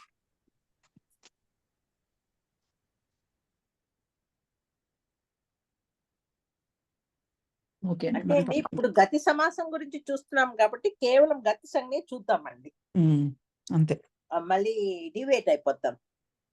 దానికి ఉపపద పోర్ట్ఫోలియో ఎప్పుడు వస్తుంది అన్నది ఉపపద సమాసం చూసినప్పుడు we will మళ్ళీ చూసుకోవడం బెటర్, లేకపోతే అన్ని ఒకేసారి కుదరదు. ఓకే, అన్ని ఒకేసారి వేసి మిక్సీలో వేసి కొట్టేద్దాం అంటే కుదరదు. ఏమండి పంచి చేద్దాం అంటే కుదరదు. అంటే నేను అంటున్నది ఒక సెంటెన్స్ కి డౌట్ వచ్చింది, అందుకని. పర్వాలేదండి విజయ్ గారు, డౌట్ వచ్చింది కాబట్టి అడిగారు. మీరు పాయింట్స్ తెలిసాయి మరి అడగండి. ఈ ఉపసర్గలకి ఉపపద పోర్ట్ఫోలియోలో అన్నది ఎప్పుడు వస్తుంది ఏమిటి అన్నది అప్పుడు ఇంకా పాయింట్ నాకు గుర్తుంటుంది, మీకున్నా ఉండకపోయినా. ఈ ఉపపద సమాసం వచ్చినప్పుడు నేను అప్పుడు విజయ్ గారు ఇది అడిగారు కదా అని నేనే గుర్తు చేస్తాను. కాకపోతే మనం ఈ ప్రకరణంలో అయితే అవి చూడం మనం, ఎందుకంటే అవన్నీ కృదంత ప్రకరణంలోకి వెళ్ళిపోతాయి. ఇప్పుడు సుపిస్థః అలాంటివన్నీ కూడా ఇప్పుడు ఆ ఉపపద సమాస విధాయక సూత్రం ఒక్కటే ఆ సమాస ప్రకరణంలోకి అక్కడ వస్తుంది. చాలా ఉందండి ఎక్స్ప్లెయిన్ చేయడానికి. వెళ్దాంలేండి, ఆ అక్కడికి వెళ్తాం. అవునవును. గతి ఆహా దగ్గరే నేననేది ఈ సూత్రాలైతే మనకి రావు అంటున్నా. ఇప్పుడు మనము ఇప్పుడు మాట్లాడుకునే ప్రేదాగ్నః అవ్వండి, సుపిస్థః అవ్వండి, మొత్తం 150 సూత్రాలు ఉన్నాయి వాటికి ఈ ఉపపదాల గురించి. ఆ అది సూత్రాలన్నీ కూడా మనకి కృత్ ఇంకొక ప్రకరణంలోకి వెళ్ళిపోతుంది, పూర్వకృదంతంలోకి వెళ్ళిపోతుంది. అవునండి. ఇంకొక మాట ఏంటంటే అండి, విజయ్ గారు చాలా కామ్ గా ఉంటారు. జనరల్ గా ప్రశ్నలు వేయడానికి హెసిటేట్ చేస్తారు. ఆవిడ ముందుకొచ్చి ప్రశ్నలు వేస్తుంటే ఐఎమ్ సో హ్యాపీ. అవును. 2 or 3 years నుంచి చూస్తున్నాను. ఆవిడ గొంతు వినిపించదు అసలు. ఇప్పుడు షీ ఈజ్ లైక్ బాగా పార్టిసిపేట్ చేస్తున్నారండి. ఆవిడ అడిగే ప్రశ్నలకు కూడాను కొంచెం ఆలోచించి జవాబు చెప్పాల్సి వస్తోంది. అది అలా ముందుకొచ్చి అడుగుతున్నారు కదా, ఐఎమ్ హ్యాపీ అబౌట్ ఇట్. అదే. సో ఇప్పుడు ఒకసారి మళ్ళీ మనము 1, 4, 61 అక్కడ ఊర్యాది గణము చూసాము, చ్వి చూసాము, ఇప్పుడు డాచ్. డాచ్ సో డాచ్ కూడా ఇప్పుడు మనకి అంటే వ్యక్తం కానటువంటి శబ్దాల అనుకరణ విషయంలో అక్కడ ఇతి అన్నది లేనప్పుడు డాచ్ ప్రత్యయం విధిస్తాం. అంటే ఇప్పుడు డోర్ సౌండ్ నుండి ఎవరు కొడుతున్నారా కట్ కట్ అని సౌండ్ వస్తుంది అంటాం కదా, అట్లా అన్నమాట. అలాగే పాము వెళ్తోంది అన్నప్పుడు కొన్ని జస్ట్ మనం సౌండ్స్ ని మనము రిప్లికేట్ చేస్తూ ఉంటాం కదా, అనుకరణం చేస్తూ ఉంటాము. సో అలాంటప్పుడు మనకి డాచ్ అన్నది తదిత ప్రత్యయం విధిస్తాం మనం. 5, 4, 57 అవ్యక్తాను అనుకరణ అవ్యక్తానుకరణాత్ వ్యచ్ అవరార్థాత్ అనితౌ డాచ్. డాచ్. సో ఇక్కడ ఏంటంటే అట్లా వ్యక్తం కానటువంటి శబ్దాల యొక్క అనుకరణ చేసేటటువంటి వాచి, అనుకరణ వాచి. అది కూడా ఎలా ఉండాలి? ద్వ్యచ్ అంటే ఖచ్చితంగా 2 అచ్చులు ఉండాలి ఈ సూత్రం ప్రవర్తించాలంటే. అలాగే అనితవు అంటే అక్కడ ఇతి అన్నది ఉండకూడదు అన్నమాట. ఓకే. అంటే కట్ట ఇతి అంటూ అట్లా చెప్పకూడదు మనం. ఆ ఇతి అన్నది చెప్పకుండా ఉండాలి. పటత్ పటత్ కరోతి అంటాడు జనరల్ గా ఇక్కడ. అంటే నీళ్ళు ఎలా పడుతున్నాయి అంటే టప్ టప్ అది అంటుంటాం కదా, అట్లాగా ఇక్కడ పటత్ పటత్ కరోతి. అలా ఈ డాచ్ ప్రత్యయాన్ని ఆ సందర్భంలో విధిస్తాం. ఈ డాచ్ విధించేటప్పుడు మాత్రం ఒకటి చూసుకోవాల్సింది ఏంటంటే ఏ అనుకరణ వాచికైతే పరంలో డాచ్ విధిస్తున్నామో అది కంపల్సరీగా అంటే మినిమం 2 అచ్చులు ఉండాలి కంపల్సరీగా. అంటే ఏకాచ్కి ఈ సూత్రం పనిచేయదు.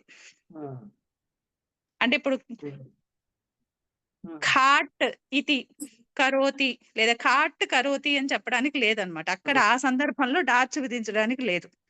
ఎందుకని ఖాట్ లో ఏకాచ్ కదా అది. అందుకని డాచ్ విధించేటప్పుడు మాత్రము అక్కడ కంపల్సరీగా 2 అచ్చులు చూసుకోవాలి. సో ఇక్కడ కామన్ ఇది చూసుకున్నామంటే పటత్ పటత్ పటత్ పటత్ కరోతి అని చెప్పి విగ్రహవాక్యం రాసుకుని, ఇది మనకి ఎప్పుడు కూడా డాచ్ ప్రత్యయ విధానంలో మనము ద్విత్వం చేస్తాం. వార్తికం చెప్పి మనం ద్విత్వం చేస్తాం. డాచి బహుళం ద్వే భవతః అని చెప్పి. అందుకని ఈ లౌకిక విగ్రహవాక్యంలో కూడా మనము పటత్ పటత్ కరోతి అని చెప్పుకుంటాం మనం. అది వార్తికం. వార్తికం ద్వారా అక్కడ ద్విత్వం అయిపోతుంది. సో ఇప్పుడు ఇంకా వాటి ఆమ్రేడిత సంజ్ఞ అంటే ఆ ద్విత్వం ఎప్పుడైతే అయిందో ఇక్కడ ఆమ్రేడిత సంజ్ఞ, ఆ ఆమ్రేడిత సంజ్ఞ వచ్చిన తర్వాత మనకి పరరూప ఏకాదేశము అవన్నీ జరిగిన తర్వాత మనకి పటత్ పటత్ కాస్త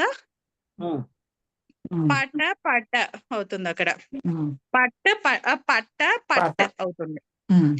పట ఆ పటత్తులోని తకారము అలాగే రెండవ పటత్తులోని పకారము, ఆ రెండిటికి మనము పరరూపం చేసేసి అప్పుడు పట్ట పటత్ అవుతుంది. పట పటత్ డాచ్ లో ఆకారము. ఈ డాచ్ అన్నది డిత్ అయిన ప్రత్యయం కదా, అందుకని టేహే డిత్వ సామర్థ్యంతో ఇక్కడ టేహే అనే సూత్రంతో టి భాగానికి లోపం. అప్పుడు పట్ట పట్ ఆ అంటే పట పట అయింది. ఉమ్. ఇప్పుడు మనము సమాసానికి చూద్దాం. పట పట కృత్వా ఉమ్. లౌకిక విగ్రహ వాక్యం. అంటే ఆ సౌండ్ చేసి అని చెప్పడం అన్నమాట. పటపట పటపట కృత్వ అనేది కృత్వ లౌకిక విగ్రహవాక్యం. ఆ ఉమ్. లౌకిక విగ్రహ వాక్యం. ఈ పటపట అన్నది మనము ఆల్రెడీ తయారు చేసేసుకున్నటువంటి Already. సిద్ధ రూపమైనటువంటి ఉమ్. డాజంతం. సో అది అలాగే ఇక్కడ డాజంతం కృత్వ. అయిపోయింది ఆల్రెడీ. అందుకే ముందర చేసేసుకున్నాం మనం. ఇవన్నీ యాక్చువల్లీ దీంతో పాటు చేసేసుకున్నాం. పెట్టుకోవాలి మనం. కథ సిద్ధ రూపంలో తీసేసుకున్నాం మనం first- ముందర పక్కనే. అంటే ఫస్ట్ మీరు ఆ ఆ విగ్రహవాక్యం చెప్పారా? పటత్ యాక్చువల్లీ డాచ్ అయితే పటత్ కృత్వ అని చెప్పాలండి. ప్రాపర్ గా మొత్తము ఫ్రమ్ స్క్రాచ్ చేయాలి అంటే పటత్ కృత్వ అని చెప్పి లౌకిక విగ్రహవాక్యం చెప్పుకొని అప్పుడు మనము డాచ్ విధించుకుని అంటే ప్యారలల్ గా జరుగుతూ ఉండాలి అంతే. అంటే ఇలా కదండి ఉండాలి. డాచ్ ముందు పటత్ కరోతి అని, తర్వాత దీనికి డాచ్ ప్రత్యయం విధించాలంటే అప్పుడు డాచ్ బహుళ అప్పుడు అని వార్తికంతో పటత్తు పటత్తు డాచ్ పటత్ డాచ్ తస్య పరం ఆమ్రేడితమ్మ సో ఆమ్రేడితే సంజ్ఞ, తర్వాత నిత్యం ఆమ్రేడితే డాచి, డాచి దాంతో పరరూపం. ఎక్కడ పరరూపము అంటే మొదటి పటత్తులోని అంత్య తకారము, ప్రకారానికి. రెండవ పద్ధతిలో ఆదిలో ఉన్నట్టు పకారము, ఆ రెండిటికి పరరూపం ఆదేశం అవుతుంది, ఏకదేశం అవుతుంది. అప్పుడు పట పటత్ ఆ ప్యారలల్ గా ఇక్కడ కృత్వ పూర్తిగా ఈ ఆన్ ఎప్పుడైతే ఉంది అది డిట్ అయింది కాబట్టి టిభాగానికి లోపం విభాగానికి లోపము లోపము వర్ణమేళనం. అప్పుడు పట పట కృత్వ. ఇప్పుడు ఇక్కడ మనకి డాజంతం ఉంది, అలాగే అక్కడ క్రియాయోగం ఉంది, క్రూధాతు ఉంది కదా. అప్పుడు ఊర్యాది ద్వి డాచశ్చ అనే సూత్రంతో పటపట అనేటటువంటి డాజంతానికి గతి సంజ్ఞ. గతి సంజ్ఞ. ఇప్పుడు కుగతి ప్రాదయ అనే సూత్రంతో గతి సంజ్ఞకమైనటువంటి పటపట అనేటటువంటి అవ్యక్త వాచి అనుకరణ వాచి శబ్దము కృత్వ అనేటటువంటి శబ్దముతో సమసించి తత్పురుష సమాసం అవుతుంది. ఈ సమాసత్వాత్ ప్రాతిపదిక సంజ్ఞ. అలాగే ఇక్కడ మనకి పూర్వ ఉపసర్జన సంజ్ఞ. ఈ కుగతి ప్రాదయ అనే సూత్రంలో అక్కడ గతి అన్నది ప్రథమాలో చెప్పారు కాబట్టి గతి సంజ్ఞకమైనటువంటి పటపట అనేటటువంటి డాజంతానికి ఉపసర్జన సంజ్ఞ పూర్వ ప్రయోగము. ఇప్పుడు పటపట కృత్వ ఉంది. ఇప్పుడు ఇక్కడ మనం ఇది చేసుకోవాలి. ఏంటి సమాసం అయ్యింది. ఇక్కడేమో పూర్వపదంలో నైభిన్న పూర్వపదము. అప్పుడు సమాసే అనైపూర్వో త్వో ల్యప్ అనైపూర్వే సప్తమి సమాసే అనైపూర్వే త్వో ల్యప్ అనే సూత్రం చేత త్వ స్థానంలో ల్యప్ ఆదేశం. అప్పుడు మనకి పటపట క్రూ య. ఈ ల్యప్ అన్నది పిత్తైన ఆగమం కదా, పిత్తైన ఆదేశం. అందుకని ఇక్కడ మనకి పిత్తైన యాక్చువల్లీ ఇది అనల్విధి స్థానివద ఆదేశం అనల్విధం అనే సూత్రం చేత త్వా స్థానంలో వచ్చినటువంటి ల్యప్కి త్వా లక్షణాలన్నీ వస్తాయి. అందుకని ఇది కొందరు ప్రత్యయం అవుతుంది, కృత ప్రత్యయం అవుతుంది, అలాగే కిత్తైన ప్రత్యయం అవుతుంది. ఆన్ టాప్ ఆఫ్ ఇట్ ల్యప్లో పకారము హలంత్యంతో ఇత్సంజ్ఞిక కాబట్టి ఇది పిత్తైన ప్రత్యయం కూడా అవుతుంది. ఇప్పుడు హ్రస్వస్య కృతి పితి తుక్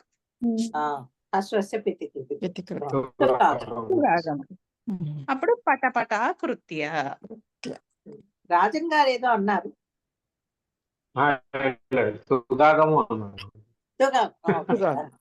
నమస్కారం అండి, చాలా రోజులైంది. నేను అనుకోకుండా మొన్న ఇవే చదివాను. ఈ సిరీస్ అంతా చదివాను, ఊరికి చదివాను. ఎందుకు చదివానో తెలియదు. వరుసగా ఈ కుగతి ప్రాలయానికి మొదలెట్టి చదివాను.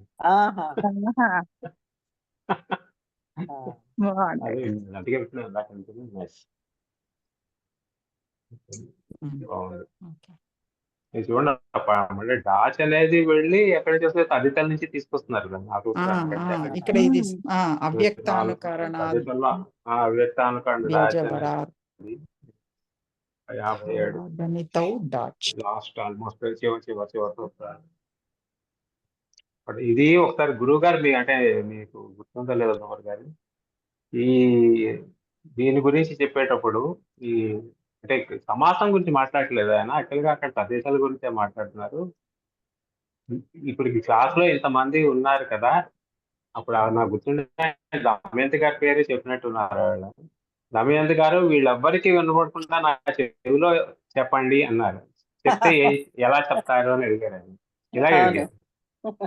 ఇది గుసగుస అంటే చాలా పాడాల్సి గుసగుస అనే వస్తుంది కదండి. గుసగుస అనేది 2 సార్లు అలా వచ్చింది. అసలు ఏమిటా గుసాని సౌండ్ మనం అసలు ఊహించని కూడా ఊహించలేమండి. ఆయన ఏ ప్రశ్న అంటే అది ఎక్కడ తీసుకెళ్తున్నారు, ఆ ప్రశ్న ద్వారా ఎక్కడికి వెళ్తారు అనేది తెలియదు మనకి. అంటే చెప్తుంది అప్పుడు గురించి, ఆ తర్వాత ఇవన్నీ వచ్చేసాయి టప్ టప్, ఇవన్నీ ఇప్పుడు మామూలుగా టప్ టపా వచ్చేసాయి, గబా వచ్చేసాయి, చకచకా చెప్పేశారు, కప్పేసారి మనం కొట్టారు ఏదో అవన్నీ ఇవే కదా, ఈ సూత్రమే కదా అది. అవన్నీ మంచి జ్ఞాపకాలండి రాజన్ గారు, ఇలా వాడుతుంది. మంచి జ్ఞాపకాలు. గురువు గారు మనల్ని ఎంత ఎలాగ చేయి పట్టి ఎలా తీసుకెళ్లారు, ఎలాగ మార్గం చూపించారు అన్నది మనం ఎంజాయ్ చేసాం. ఇక్కడ ఉన్నవాళ్ళు చాలా మంది గురువు గారు అంటే భయపడతారు, కానీ మనకు మాత్రం వీ ఎంజాయ్ దట్. మాకు అసలు నాకు ఎదలేదు ఎవరికి రాజన్ గారు ఫస్ట్ నుంచి లేదు అండి. అందుకే రాజన్ గారిని ముందు పెట్టేవారు అన్నమాట. ఏది కావాలన్నా ఫస్ట్ రాజన్ గారు అంటే ఒక బ్యాడ్ బాయ్ ఉండాలి కదా క్లాస్ లో, వాడని పడుతుంటాయి. క్లాస్ కి సెలవు కావాలంటే ఆ రాజన్ గారు అడుగుతారు, మనకేదో కొత్త ప్రక్రియ కావాలంటే ఆ రాజన్ గారు అడుగుతారు.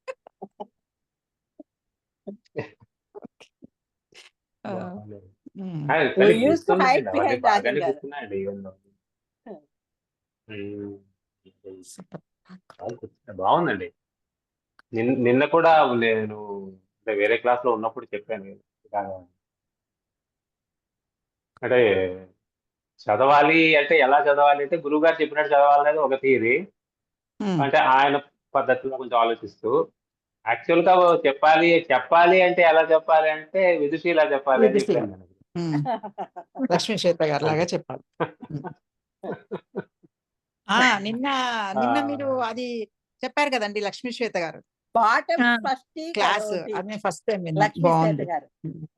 ఏది ఏంటి పాఠం స్పష్టీకరోతి లక్ష్మీ శ్వేత అని చెప్తాం. అస్పష్టం స్పష్టీకృత్య, స్పష్టం అది నిన్న దాన్ని ఏమంటారు అనువాదం ఫస్ట్ క్లాస్ విన్నాను, బాగుంది, బాగా చెప్పారు. అక్కడ రఘువంశ శ్లోకం ఎందుకు పెట్టారండి వాళ్ళని గ్రూప్ లని? నిన్న వచ్చారండి దాని గురించి అని చెప్పి పెట్టారు. నిన్న అదే సూత్రం జరిగింది అన్వయ క్రమంలో. అదే నేను అడగాలనుకున్నా. అన్వయ క్రమం అది దీంట్లో భ్రమర గారు మీరు ఒకసారి నాకు పంపించారు, గుర్తుందండి? దీంట్లోనే అది అది ఆ లింక్ ఒకసారి మళ్ళీ చెప్పండి. ఇది మళ్ళీ అందరి దగ్గర ఉండే ఉంటుంది, చాలా గ్రంథాలు ఉన్నాయండి ఒక లింక్ లోను సంస్కృతంలో. యాక్చువల్గా ఈ లింక్ లో నేను 2-3 సార్లు వెళ్ళాను, కానీ మర్చిపోయాను అసలు లింక్ ఎక్కడ ఉందో కూడా నాకు తెలియదు. నేను పంపిస్తాను లింక్, అది షేర్ చేయండి ఒకసారి. నాకు అది బాగా ఇన్ఫర్మేటివ్ గా అయితే ఉంది, అది చక్కగా బాగుంది. నేను కూడా 1-2 సార్లు చూసాను, కానీ ఎక్కడ చూసాను అనేది మర్చిపోయాను. నేను ఇప్పుడే పెడతానండి మళ్ళీ తర్వాత. బాగుంది నిజంగా.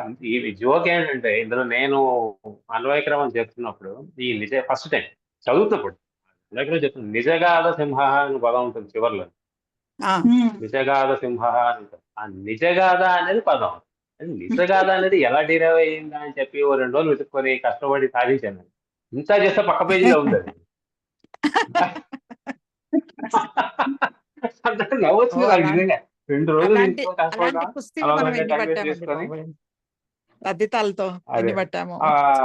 కాదు చాలా ఉంటుంది. అది అంటే అనిపించింది అనమాట. అంటే ఎంత ఫూలిష్ గా నేను ఫాలో అవుతున్నాను అనుకున్నారు చదువు అంటే అక్కడే దాని అర్థం తెలియాలి పక్క పోయి చెప్పకుండా అనేది ఒక ఎక్కడో ఉందన్నమాట బ్రెయిన్ లో. తిప్పకుండా చేసి తర్వాత 2 రోజులు పక్క పోయి చూస్తే అందులోనే వాడికి ఏంది కవితా పుస్తకమే కదా అది అన్ని వరుసగా ఉంటాయి అక్కడ వాడే ఇచ్చేసాడు అది. అయ్యో అనుకున్నాను నవ్వొచ్చింది.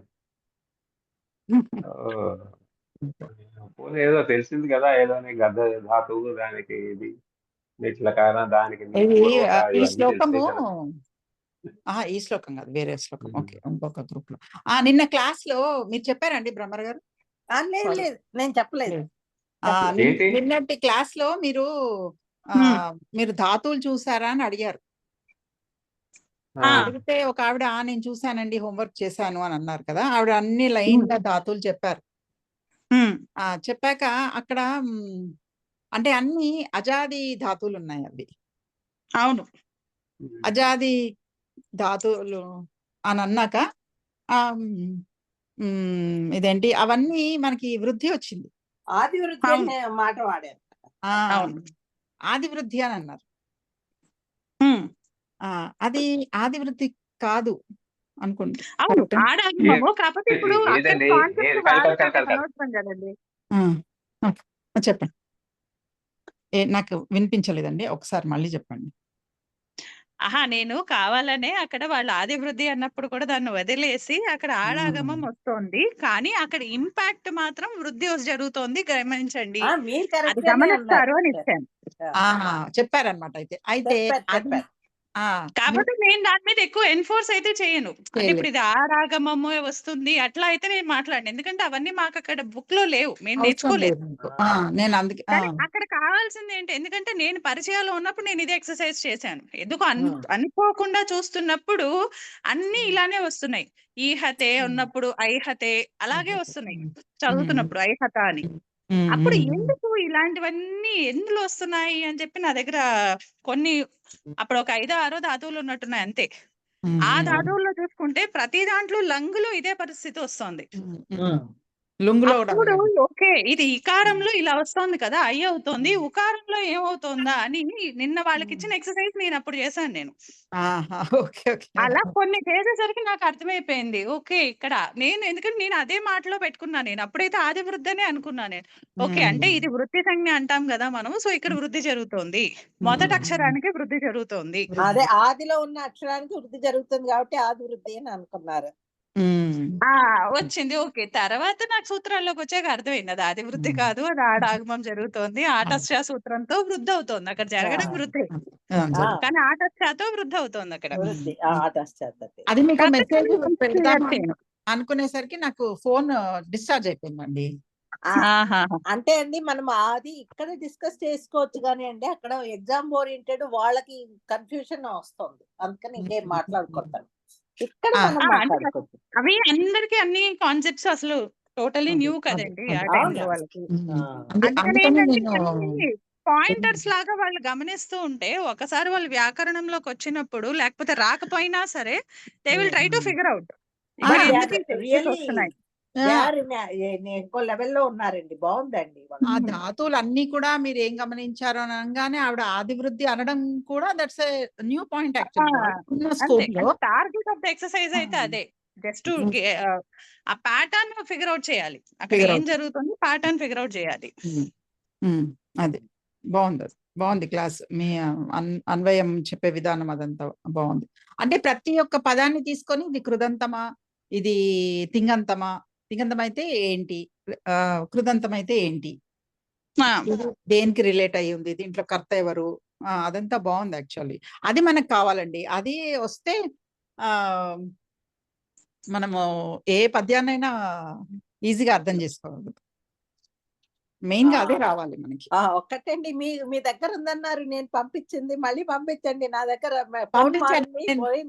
గ్రూప్ లో పెట్టానండి, ఆ లింక్ గ్రూప్ లో పెట్టారండి. లింక్ ఇదేదో సేవ్ చేసుకోవాల్సిన లింకే. అవునండి, అది మొత్తం నేను ఆ విండోనే అలాగే ఉంచేస్తాను అనమాట, నేను విండో క్లోజ్ చేయను. సో ఆ కానీ విండో పాపము నవీన్ గారు ఎన్నిసార్లు పాపం మళ్ళీ రివిజన్ కూడా చేశారు కృత్య ప్రత్యయాలు. ఆ గృహ్యానికి వచ్చేసరికి నాకు అర్థం అవుతోంది. ఇక్కడ ఎత్త అయితే కాదు కంపల్సరీగా, ఇదేదో సూత్రం చదివేము. కెప్ప, ఎత్త ఏంటా అనుకుంటూ కన్ఫ్యూజ్ అయ్యాను నిన్న. వాళ్ళ క్లాస్ అయిపోయిన వెంటనే సూత్రం కనిపించింది. పాపం ఆయన కనీసం 2 సార్లు రివైజ్ చేశారు కృత్య ప్రత్యయాలు. అసలు అది దాని మీద శ్రద్ధ పెట్టలేదు. చూడంగానే సూత్రార్థం గుర్తొచ్చింది. కానీ కనీసం ప్రత్యయం కూడా కన్ఫ్యూజన్ ఉంది. కెప్ప లేకపోతే ఎత్త అని. ఆ గృహ్యకి పక్ష్య అనే అర్థంలో, అంటే పక్షంలోని వారు అనే అర్థంలో అక్కడ కెప్ గ్రహధాతువుకి ఆవిడ అనిపించింది. పాపం ఆయన అంత ఎఫర్ట్ పెట్టారు కానీ నేను దానికి అంతే చేయలేదు, సరిగ్గా హోంవర్క్ సరిగ్గా చేయలేదు. నవీన్ గారి గురించి మీ గురించి మేము కూడా అలాగే ఫీల్ అవుతుంటాం కదండి. అందరి తరఫున మాట్లాడుతున్నాను. ఏమండి నిన్నైతే చాలా గిల్టీ అనిపించింది. పదం చూసాం మనము, ఇవి గృహ్య అన్న పదము, కానీ అసలు అంటే మళ్ళీ రిఫర్ చేస్తే గుర్తొచ్చేసింది. ఏదో ఆయన చెప్పారు కాబట్టి రిఫర్ చేస్తే చదవకర్ లేకుండా గుర్తొచ్చింది. కానీ అసలు అంటే ప్రత్యయం కూడా ఎగ్జాక్ట్లీ గుర్తులేదు. అక్కడ కూడా కన్ఫ్యూజనే ఉంది. ఇలాంటి అంటే దాన్ని ఏమంటారు, ఇలా ప్రాక్టికల్ గా ప్రాక్టీస్ చేస్తుంటే వస్తుందండి. పద్యాలు తీసుకోవాలి. అది ప్రశ్నోత్తర గ్రూప్ లో ఒకరు ఒక శ్లోకం పెట్టారు, చూసారా ఎవరన్నా? రాజన్ గారు కానీ మీరు కానీ భ్రమర్ గారు కానీ ఎవరైనా చూసారా? అది రామాయణంలో ఒక శ్లోకం పెట్టారు. రామాయణంలో నుంచి ఒక శ్లోకం పెట్టారు. ఆ శ్లోకం చూడండి. వాళ్ళు దాంట్లో డౌట్ అదంతా అడిగారు. బాగుంది అది. ఆ డౌట్ బాగుంది. శ్లోకం దాన్ని అర్థము అది ఇది అంతా నేను మెల్లిమెల్లిగా ఇన్ఫర్మేషన్ అంతా గ్యాదర్ చేసి ఒకటేసారి కన్సల్టేటెడ్ గా పెడదాము అని నేను ప్రిపేర్ చేస్తున్నా. ఇవన్నీ రికార్డ్ చేస్తున్నారు. అది ప్రశ్నోత్తర గ్రూప్ అని ఒకటి ఉంది చూడండి. అన్ని క్వశ్చన్లు అడుగుతుంటారు, ఓన్లీ రిలేటెడ్ టు గ్రామర్. అది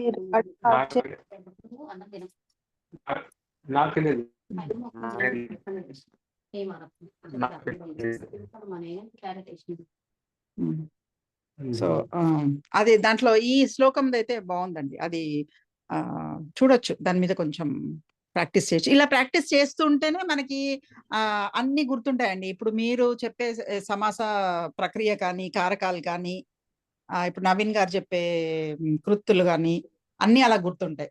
ఊరికే ఇలా సూత్రాలు ఇలా చదువుకుంటూ పోతుంటే అంతే. మనకి ఈ యాంగిల్లోనే మనం ప్రాక్టీస్ చేస్తూ ఉంటాం. బట్ ప్రాక్టికల్ నాలెడ్జ్ కావాలంటే మాత్రం మనం అది కూడా చెయ్యాలి.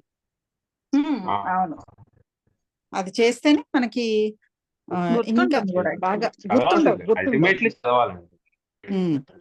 అల్టిమేట్లీ మనం ఏదో ఒకటి, అది శతశ్లోకి కానీ, సంక్షిప్త రామాయణం కానీ, రఘువంశం కానీ, సుందరకాండ కానీ ఏదన్నా ఒకటి తీసుకొని అది ప్యారలల్ గా చేస్తూ ఉంటేనే మనకి ఇలాంటివన్నీ వస్తుంటాయి.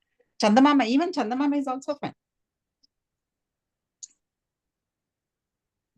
చేద్దాం, అది కూడా స్టార్ట్ చేద్దాం మళ్ళీ. ఓకే. చందమామలో బాగా సింపుల్ లాంగ్వేజ్ ఉందండి. అది మనము ఇప్పుడు ఫాలో అవ్వగలం. అవడం ఈజీగానే ఉందండి, ఫాలో అవడం అర్థమవుతుంది. అంటే ఇప్పుడు రాజన్ గారు మీ మాటలు బ్రేక్ అవుతున్నాయి. అంటే అదే చదువుతున్నారు, ఇదే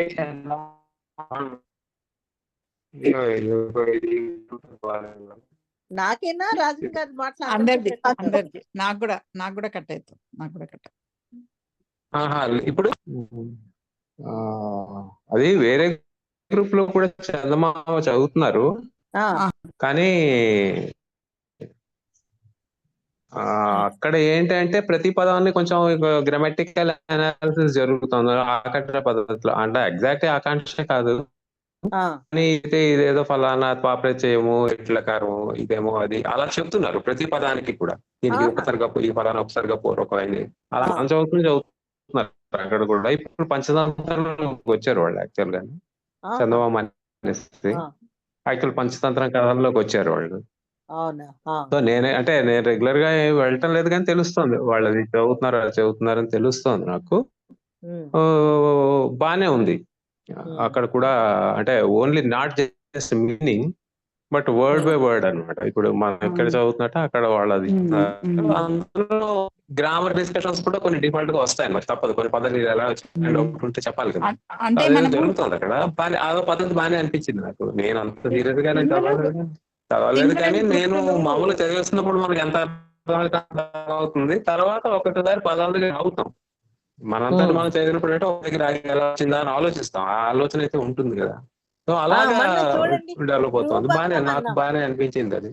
భ్రూభంగం అన్న మాట వచ్చింది ఆ, ఆ, కదండి. అవును ఇంట్రెస్టింగ్ గా ఉంది అది. అవును. ఓకే. సో అది కూడా ఐడియా బాగుందండి.